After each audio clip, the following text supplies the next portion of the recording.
યશાયા પ્રભુનું પુસ્તક એનો 35મો અધ્યાય ને 6ઠી કલમમાં લખ્યું છે, લંગડો હરણની પેટે કૂદશે, લંગડો હરણની પેટે કૂદશે. આ પ્રભુમાં સત્ય છે. તેના સાજાપણાથી યહૂદીઓને મૂંઝવણમાં મૂકી દીધા. લોકોએ એ બધી બાબતો જોઈ, લોકોએ તેને ચાલતો જોયો, એનામાં લોકોએ બદલાવ જોયો અને હંગામો મચી ગયો.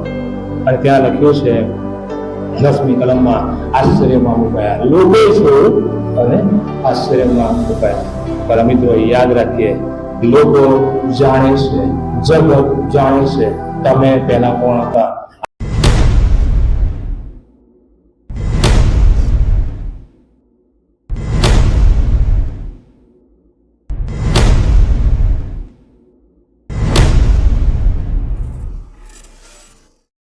પ્રભુ અમારા ભટકતા હૃદય, મન અને વિચારોને તમે કેન્દ્રિત કરો, જેથી કરીને પ્રભુ અમે અમારા જીવનમાં ઉતારીએ અને એ પ્રમાણે પ્રભુ અમે જીવનારા પાત્ર બનીએ.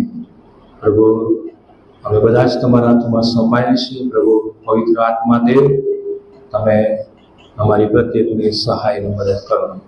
અમારી પ્રાર્થના પ્રભુ ઈસુ ખ્રિસ્તના નામમાં સાંભળો અને સ્વીકાર કરો. આમેન. પ્રેરિતોના કૃત્યો તેનો 3જો અધ્યાય અને 1 થી 10 વચનો જે આપણે વાંચ્યા એ તરફ પ્રભુનું વચન જોવા માંગીએ છીએ. આપવા સંબંધી વાત છે, એટલે કદાચ આપણે એવું વિચારીએ કે આપવાની વાત આવે એટલે એ પૈસા દાન આપવાની વાત આવે, બરાબર. પણ આપણે શું શું આપી શકીએ? આપણે કયું સારું અને શ્રેષ્ઠ આપણે આપી શકીએ? ભલા ભાઈ બહેનો, મનુષ્ય જીવન પ્રભુએ આપણને આપ્યું અને મનુષ્ય જીવનમાં ઘણી બધી વખત એવા અવસરો અને સમયો આવે છે. મનુષ્ય જીવનમાં ઘણી બધી વખત હતાશાના સમયો આવે છે, નિષ્ફળતા, પ્રશ્નો, સંઘર્ષ અને એ બધી બાબતોને કારણે ઘણી બધી વખત એ આનંદ આપણે ગુમાવી બેસીએ છીએ, અથવા તો આનંદ ચાલ્યો જાય છે, અથવા તો આશીર્વાદ પણ ચાલ્યો જાય છે. ભલા ભાઈ બહેનો, આજની પ્રવર્તમાન મંડળીઓમાં પણ આવું જ આપણને જોવા મળે છે. અને આવા સમયે ખ્રિસ્તી વિશ્વાસી કેવા પ્રકારનો વલણ, આવા સમયે ખ્રિસ્તી વિશ્વાસી કેવા પ્રકારનો અભિગમ અપનાવે છે એ જરૂરી છે. હા, આપણે હકારાત્મક અભિગમ અપનાવીએ એ જરૂરી છે. ભલા ભાઈ બહેનો, અહીંયા જે ભાગ છે, જે પ્રભુ વચન આપણે વાંચી ગયા, અને ત્યાં જન્મથી લંગડો માણસ માંદગી, પ્રશ્નો અને વેદનાનો એ સામનો કરી રહ્યો હતો. કોઈ થોડા દિવસની વાત નથી, કોઈ થોડા મહિનાની વાત નથી, પરંતુ લાંબા સમયથી, જન્મથી ત્યાં લખ્યું છે પ્રમાણે કહે છે કે એ સંઘર્ષ, મુશ્કેલી અને વેદનાનો એ સામનો કરી રહ્યો હતો. અને ત્યારે આવી પરિસ્થિતિમાં આવી પડેલ વ્યક્તિને એ પ્રભુના 2 શિષ્યોનો ભેટો થાય છે. એની સાથે એ મુલાકાત થાય છે અને 2 શિષ્યો એટલે કે પિત્તર અને યોહાનની આપણને વાત ત્યાં મળે છે. પિત્તર અને યોહાનનો ભેટો આ વ્યક્તિને થાય છે. પિત્તર અને યોહાન એટલે કે પ્રભુ ઈસુ ખ્રિસ્તના બહુ જ નજીકના એ શિષ્યો, પ્રભુની સાથે રહેનાર નજીકના શિષ્યો.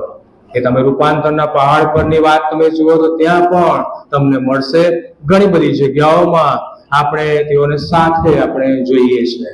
કૃત્યો તેનો 3જો અધ્યાય અને 6ઠી કલમમાં લખ્યું છે પ્રમાણે, પિત્તરે કહ્યું કે સોનું રૂપું તો મારી પાસે નથી, પણ મારી પાસે જે છે તે હું તને આપું છું. જન્મથી લંગડા માણસને પિત્તરે આ શબ્દો કહ્યા કે સોનું રૂપું તો અમારી પાસે નથી, પણ અમારી પાસે જે છે તે તને આપીએ છીએ. આ વ્યક્તિ મંદિરના દરવાજા આગળ એ પડેલો હતો. આ વ્યક્તિ મંદિરના દરવાજાની પાસે એ બેઠેલો હતો. મંદિરના દરવાજા બીજા ઘણા બધા હતા દરવાજા, પણ જે સુંદર નામનો જે દરવાજો છે ત્યાં એ બેઠેલો હતો. અને એનું કારણ એ કે મને મદદ મળે, મને સહાય મળે. ને પિત્તર અને યોહાન પ્રભુના બંને શિષ્યો તે સમયે લખ્યું છે પ્રમાણે કે મંદિરમાં જઈ રહ્યા હતા.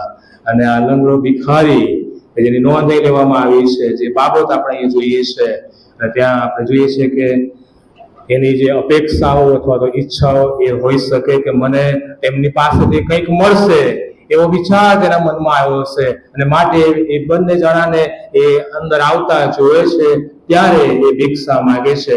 4 થી 8 કલમમાં જે લખવામાં આવ્યું છે, 3જો અધ્યાય અને 4 થી 8 કલમમાં કે જે પિત્તર યુવાને તેની સામું એકી નજરે જોઈને કહ્યું કે અમારી તરફ જુઓ, અને તેઓની પાસેથી કંઈ મળશે એવી આશાથી તેણે તેઓ પર ધ્યાન આપ્યું.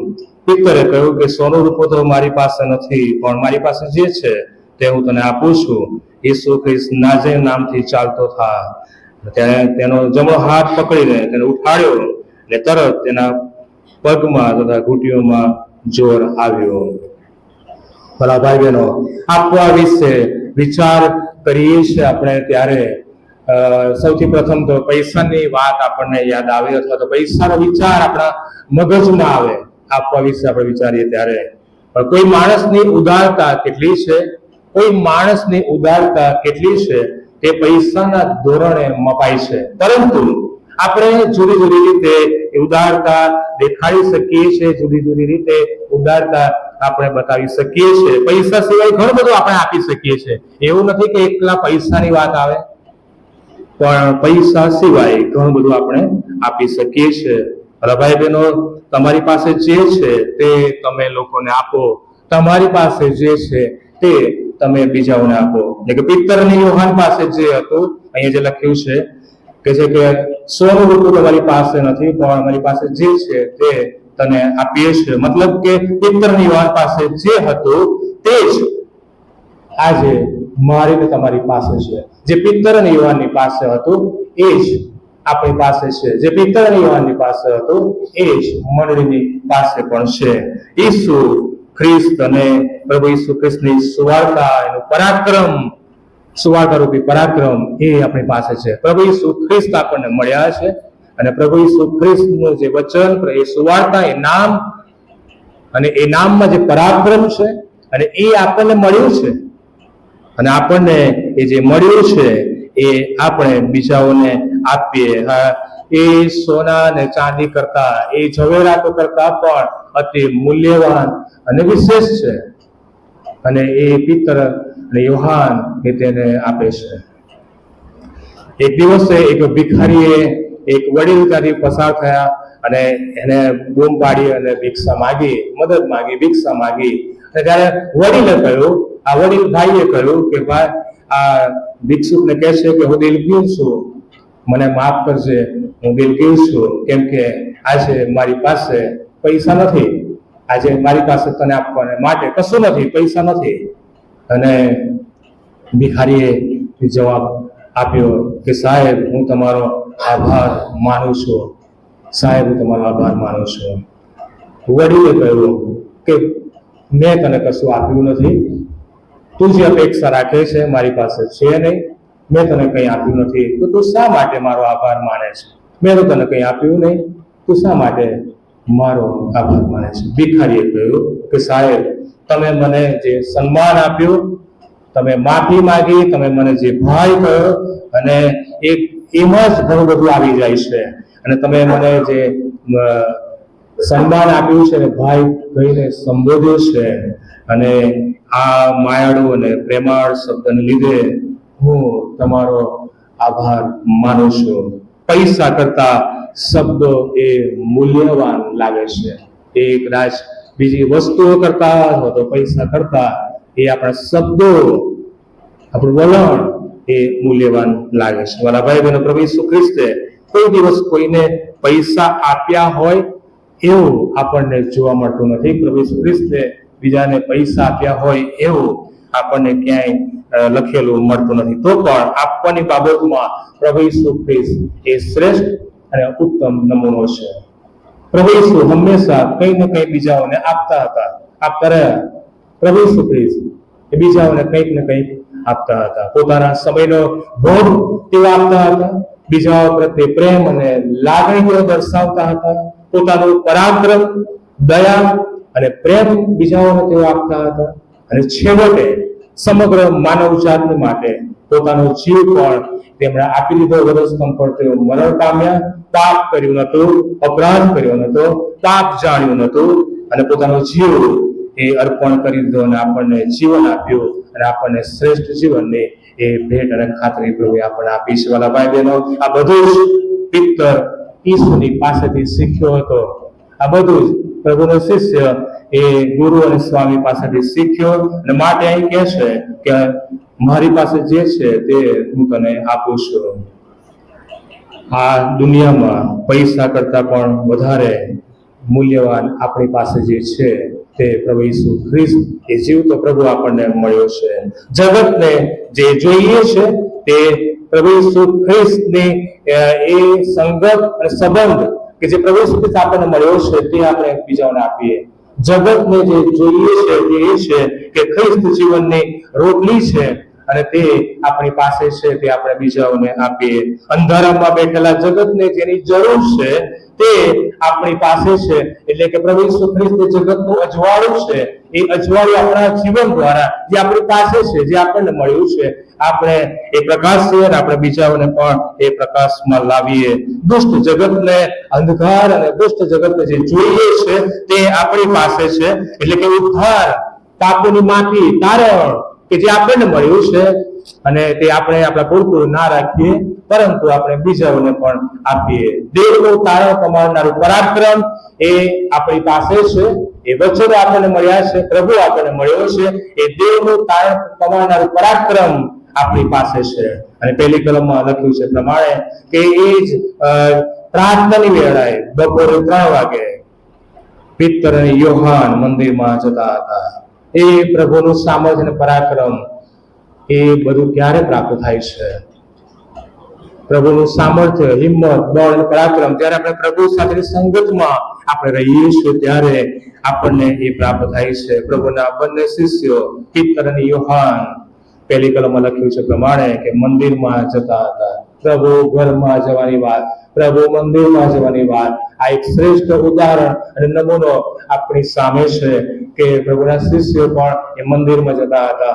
એ પ્રેરિત કૃત્યની શરૂઆતથી આપણે જોઈએ છે એ લોકો સાથે ભેગા થઈને ઉપલી મેળીમાં ભેગા થયા હતા. 120 જણા હતા અને પછી પવિત્ર આત્મા ઉતર્યો. પછી સંખ્યા વધતી ગઈ, 3000, 4000, 5000 સંખ્યા વધતી ગઈ અને એ લોકો એકતામાં રહીને, યુનિટીમાં રહીને, સાથે મળીને એ સંગત માણતા હતા અને એ રીતે પ્રભુમાં વૃદ્ધિ પામી રહ્યા હતા. આ બધું જ આપણા માટે એક બહુ મોટો નમૂનો છે અને આપણને શીખવે છે કે આપણે પણ એ નમૂના પ્રમાણે જીવીએ, ચાલીએ અને આપણે પ્રભુને માન અને મહિમા આપીએ. પ્રભુ મંદિરમાં એ બંને જણા જતા હતા. નિયમિત રીતે એ જવાની વાત છે. પ્રભુ ઘરમાં નિયમિત રીતે પ્રભુ સંગતમાં રહેવાની વાત છે. અને ત્યાં લખ્યું છે કે બપોરે 3 વાગે એ નિર્ધારિત સમય ત્યાં આપવામાં આવ્યો છે. બપોરે 3 વાગે.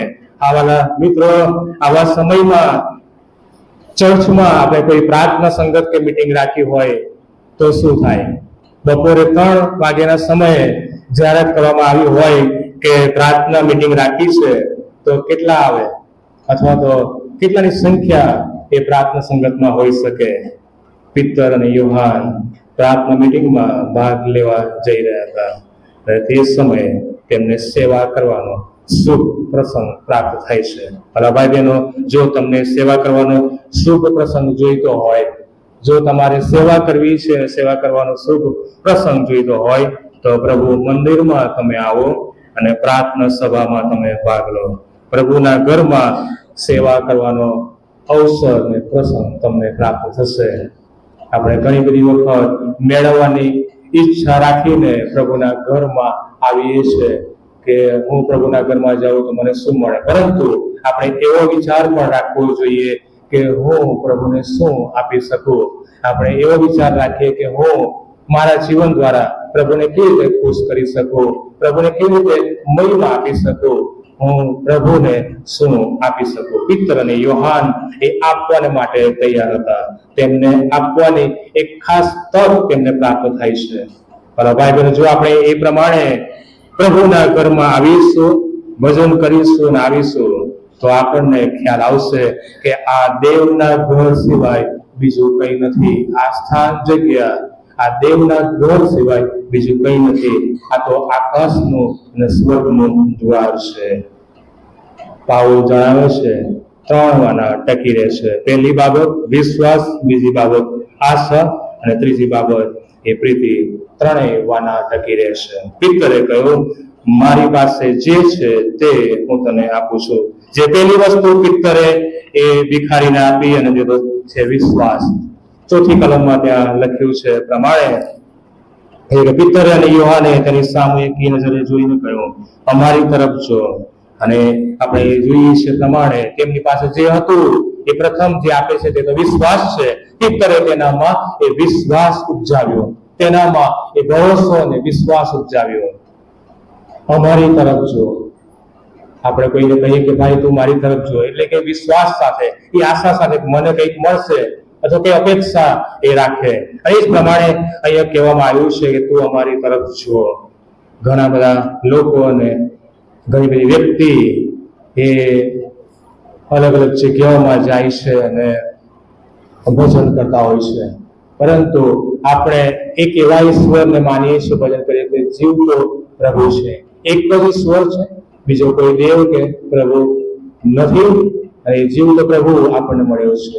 જગતમાં કહેવાતું ઘણું બધું હોઈ શકે, ઘણી બધી બાબતો છે બરાબર આપણી આસપાસ અને જગતમાં, પરંતુ એક જીવતો ઈશ્વર અને તેની આરાધના અને ભજન ને ભક્તિ આપણે કરીએ તે જરૂરી છે. અલગ અલગ જગ્યાઓમાં અથવા તો ક્યાંય આપણે જવાની જરૂર નથી. જેમ પિત્તરે અને યોહાને કહ્યું કે અમારી તરફ જો. અમારી તરફ એટલે કે એ જે ઈશ્વરનું નામ છે એ તરફ જોવાની વાત છે, એ વધસ્તંભ તરફ જોવાની વાત છે, પ્રભુ ઈસુ ખ્રિસ્ત તરફ જોવાની વાત છે.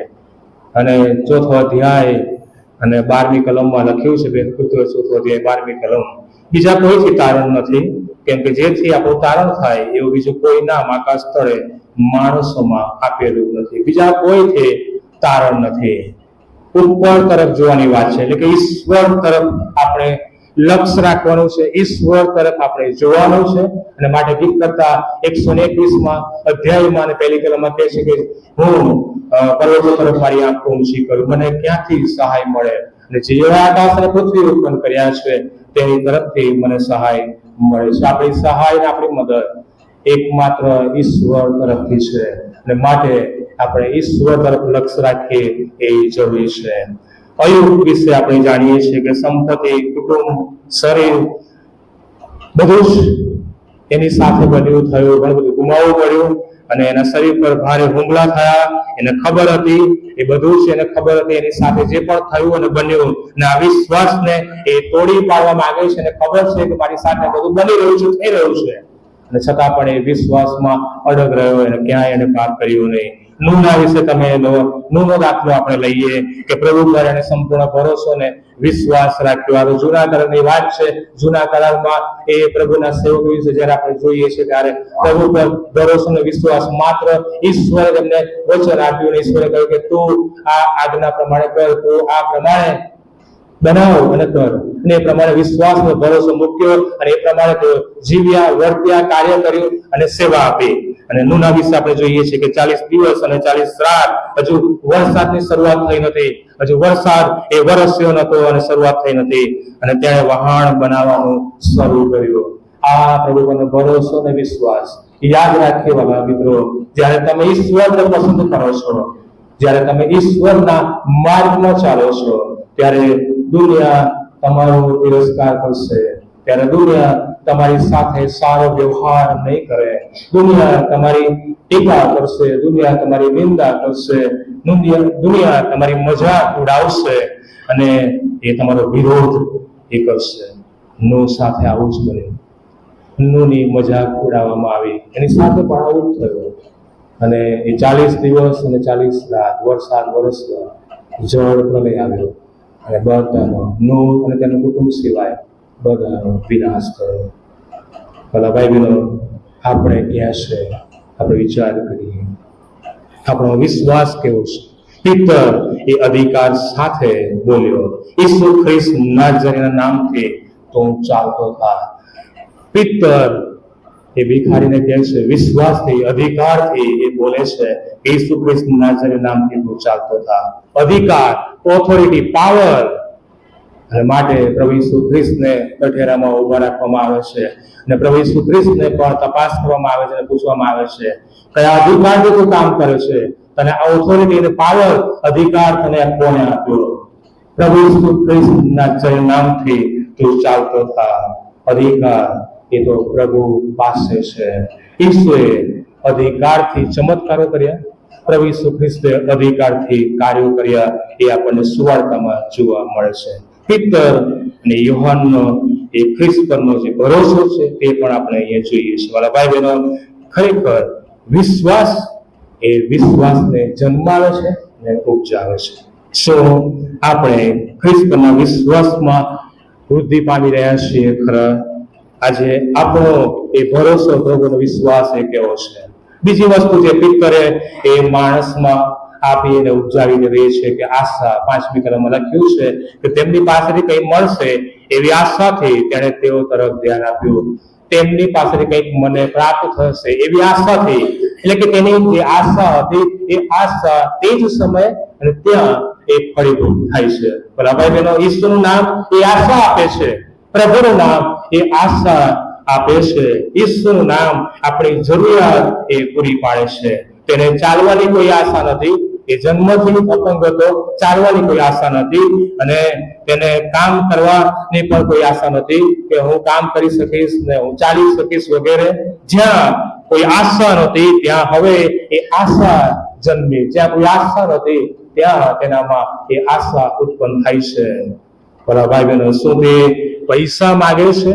આ અપંગ વ્યક્તિ ભિખારી શું તે પૈસા માગે છે? શું તે વસ્તુ માગી રહ્યો છે? ના.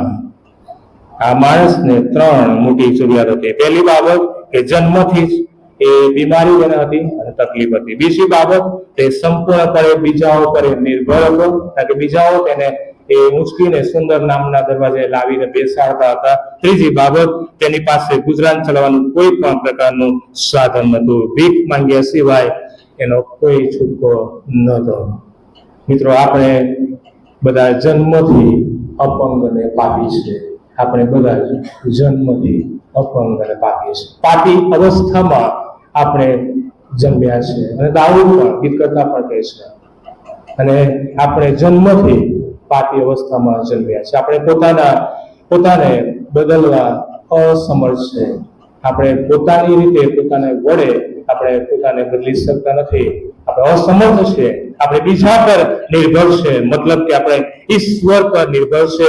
ઈશ્વર આપણને પાપી સ્થિતિમાંથી બચાવી શકે છે. બીજું કોઈ આપણને પાપી સ્થિતિમાંથી બહાર કાઢી શકે તેમ નથી. ઓથોરિટી, પાવર, અધિકાર એ માત્ર પ્રભુ ઈસુ ખ્રિસ્ત પાસે છે, અને અધિકાર તેમની પાસે છે, અને એ પાપમાંથી છુટકારો, બચાવ અને એ આપણને આપનાર પ્રભુ છે. વાલા ભાઈ બહેનો, પ્રભુ જાણે છે કે ખરેખર આપણને શું જોઈએ છે. પ્રભુને ખબર છે કે આપણને શું જોઈએ છે. આપણે માંગ્યા કરતા વિશેષ કદી વિચાર્યું ના હોય એટલું વિશેષ પ્રભુ એ કરનાર અને આપનાર એ વિશ્વાસુ પ્રભુ છે. આ માણસ માટે પૈસા કરતા વિશેષ એ સાજાપણું પ્રાપ્ત કરવું તે હતું. પિત્તરે તેને નવી આશા આપી, અને પિત્તરે કહ્યું, ઈશ્વરના નામથી તું ચાલતો થા. In the name of Jesus. ઈશ્વરના નામે. ઈશ્વરનું નામ એ બધું જ બદલી નાખે છે. શા માટે ઈસુના નામે? શા માટે ઈસુના નામે? એનું કારણ એ છે, ઈસુ પાસે જ સાજા કરવાની શક્તિ અને પરાક્રમ છે, પાપોની માફી છે. અને ઈસુના નામે એ કહેવામાં આવ્યું, માત્ર ઈસુના નામથી એને એ કહેવામાં આવ્યું, અને ત્યાં જે પરિવર્તન આવ્યું અને પરિણામ આવ્યું તે આપણે જોઈએ છીએ કે તે ચાલવા લાગ્યો. તે પોતાનો આનંદ રોકી શક્યો નહીં. એ ચાલવા લાગ્યો, એનામાં એ બદલાવ આવ્યો, એ પરિવર્તન તેનામાં આવ્યું. એ ઉઠી ગયો, એકદમ કૂદ્યો અને ચાલવા લાગ્યો, દોડવા લાગ્યો, અને પોતાનો આનંદ એ રોકી શક્યો. અને 8મી કલમમાં લખ્યું છે કે ચાલતો અને કૂદતો પ્રભુની સ્તુતિ કરતો તેઓની સાથે મંદિરમાં ગયો. આનંદની વાત છે. આ જે આનંદ છે એ અલગ અને જુદા પ્રકારનો આનંદ છે. પ્રભુમાં રહેવાથી, પ્રભુ સાથેની સંગતમાં રહેવાથી, પ્રભુ પર ભરોસો રાખવાથી, પ્રભુમાં આશા રાખવાથી જે આનંદ મળે છે તે અલગ પ્રકારનો હોય છે. કદાચ નોકરીનો આનંદ હોઈ શકે, એ વ્યવસાયલક્ષી કાર્યો આપણને પ્રભુએ આપ્યા છે નથી. પ્રભુ આપણને પૂરા પાડે છે. પ્રભુ આપણને ભૌતિક દ્વારા આશીર્વાદો આપે છે. જે પણ આપણી પાસે નથી પ્રભુ આપણને આપે છે. અને તે જે આનંદ હોય છે ને એ જુદા પ્રકારનો હોય છે. અને એ જ પ્રમાણે પ્રભુ આપણને માંદગીમાંથી સાજા કરવા આપે છે. ઘણા લાંબા સમયની માંદગી હોય, તકલીફ હોય, અને આપણે પ્રાર્થના કરીએ ને પ્રભુ આપણને એમાંથી બહાર કાઢે. આપણે પ્રાર્થના કરીએ ને પ્રભુ આપણને છુટકારો આપે. પ્રભુ આપણી સહાયને મદદ કરે. અને આ બધી બાબતો કે જેમાંથી પ્રભુ આપણને બહાર કાઢે છે, બદલાવ લાવે છે, અને જે આનંદ પ્રભુમાં છે એ હું અને તમે આપણે કદી પણ રોકી શકતા નથી. ચાલતો ને કૂદતો પ્રભુની સ્તુતિ કરતો મંદિરમાં ગયો, પણ ત્યાં લખ્યું છે તેઓની સાથે એ મંદિરમાં ગયો, એકલો નહીં, તેઓની સાથે. કારણ કે મંદિરમાં જવાની પરમિશન તેને નથી. મંદિરમાં જવાની પરમિશન, બહાર બેસો, ભીખ માંગો, અંદર જવાની પરમિશન નથી. અને જ્યારે તેનામાં જે બદલાવ આવ્યો ઈસુના નામે, પ્રભુ ઈસુ ખ્રિસ્તના નામમાં એનામાં જે બદલાવ પરિવર્તન આવ્યો, પાપોની માફી મળે છે. શારીરિક વાત નથી, આત્મિક પણ સાજાપણું મળે છે. તમામ રીતે એ શુદ્ધ થાય છે, તમામ રીતે એને સાજાપણું મળે છે, બદલાવ આવે છે. ત્યારે પિત્તર અને યોહાનની પ્રભુના શિષ્યની સાથે એ મંદિરમાં એ ગયો. કદી મંદિરમાં ગયો હતો. જન્મથી અપંગ હતો, અસહાય હતો, બીજાના ઉપર નિર્ભર હતો. અને એ આનંદનો અવસર તેના જીવનમાં આવ્યો. આનંદ રોકી શક્યો નહીં. ચાલતો અને કૂદતો પ્રભુની આરાધના સ્તુતિ કરતો મંદિરમાં જાય છે. યશાયા પ્રભુનું પુસ્તક તેનો 35મો અધ્યાય ને 6ઠી કલમમાં લખ્યું છે, લંગડો હરણની પેટે કૂદશે, લંગડો હરણની પેટે કૂદશે. આ પ્રભુમાં શક્ય છે. તેના સાજાપણાથી યહૂદીઓને મૂંઝવણમાં મૂકી દીધા. યહૂદીઓ એ મૂંઝવણમાં મુકાઈ દે. એ લોકો જોયું, અનુભવ્યું અને જોયું અને મૂંઝવણમાં મુકાઈ ગયા. લોકોએ એ બધી બાબતો જોઈ, લોકોએ તેને ચાલતો જોયો, તેનામાં લોકોએ બદલાવ જોયો અને હંગામો નથી ગયો. અને ત્યાં લખ્યું છે 10મી કલમમાં, આશ્ચર્યમાં મુકાયા. લોકોએ જોયું અને આશ્ચર્યમાં મુકાયા. પણ મિત્રો યાદ રાખીએ, લોકો જાણે છે, જગત જાણે છે તમે પહેલા કોણ હતા, આપણે પહેલા કોણ હતા. લોકો જાણે છે કે તમારો ભૂતકાળ પહેલા કેવો હતો. લોકો જાણે છે આપણા ભૂતકાળને, આપણી ભૂતકાળની આખી બાબતોને, આપણા જૂના સ્વભાવને લોકો આપણને જાણે છે. આપણા જૂના વર્તનને, આપણા જીવનને, આપણા સ્વભાવને એ લોકો જાણે છે કે પહેલા આપણે કેવા હતા, આપણું જીવન કેવું હતું, આપણી ભાષા, આપણા શબ્દો, આપણી આદતો, આપણું ટેવ, આપણું જીવન એ પહેલા કેવું હતું. લોકો જાણે છે. તફાવત એ છે કે જ્યારે તમે ખ્રિસ્તી બનો છો, વિશ્વાસ કરો છો, પ્રભુમાં મેળવાઓ છો અને પ્રભુમાં તમે આવો છો, બધું જ બદલાઈ જાય છે. જે કોઈ ખ્રિસ્તમાં છે, જે માણસ ખ્રિસ્તમાં છે, તે નવી પ્રકૃતિ છે. પ્રભુ નવા બનાવે છે. જ્યારે તમે વિશ્વાસમાં વૃદ્ધિ પામવા લાગો છો, પ્રભુ પર આશા રાખો છો, અને ત્યારે તમારામાં એ બદલાવ આવે છે, બદલાવ દેખાવા લાગે છે, નવો સ્વભાવ એ દેખાવા લાગે છે, નવી રચના અને બધું નવું પ્રભુ તરફથી છે. પ્રભુ આપણને બદલી નાખે છે. અને પછીથી શું થાય છે? પછી આપણે સાક્ષી બનીએ છીએ. આપણે બીજાઓને સાક્ષી આપીએ છીએ કે મારા જીવનમાં પ્રભુએ કાર્ય કર્યું અને બદલાવ આવ્યો, અને આપણે પ્રકાશિત આપણે બનીએ છીએ. ત્રીજી બાબત, પ્રીતિ. પિત્તરે ભિખારી પ્રત્યે પ્રીતિ દેખાડી. દાન ધર્મની સાથે આ બાબતો જરૂરી છે. પ્રીતિ, દયા, લાગણી જો દાન ધર્મની સાથે ના હોય તો દાન ધર્મ કશાય કામનું નથી. યરીખોના રસ્તા પર એ ઘાયલ પડેલી વ્યક્તિને, માણસ, એને આપણે જોઈએ. એ સમૃદ્ધિ હતો કે જે સેવાને માટે રોકાયો, એ સમૃદ્ધિ હતો કે એ સેવાને માટે આગળ આવ્યો. અને તે સમૃદ્ધિ એ ડોક્ટર નતો, એ કોઈ વૈદ્ય નતો, તેની પાસે કોઈ દવા કે અન્ય વસ્તુ તેની પાસે નથી, તો પણ તેની પાસે જે પણ હતું અને તેનો તેણે ઉપયોગ કર્યો અને તેની સહાય અને મદદ તેણે કરી. અને માટે પ્રભુ ઈસુ ખ્રિસ્તે તેના વખાણ કર્યા છે અને કહ્યું છે કે તમે પણ એ પ્રમાણે કરો. મારા ભાઈ બહેનો, પિત્તર પાસે 3 વાના હતા. પહેલું વિશ્વાસ, આશા અને પ્રીતિ એ ભિખારીને આપવામાં આવ્યા. એ 3 વાના ભિખારીને મળ્યા. એ ત્રણેય વાના ભિખારીને આપવાથી પિત્તરનામાં કઈ ખોટ પડી નથી, એનામાં કઈ ઓછું થઈ ગયું નથી, પણ તેનો વિશ્વાસ, તેના આશા અને એ પ્રીતિમાં વધારો પણ થયો. ઈસુનું નામ એ બદલાવ લાવે છે.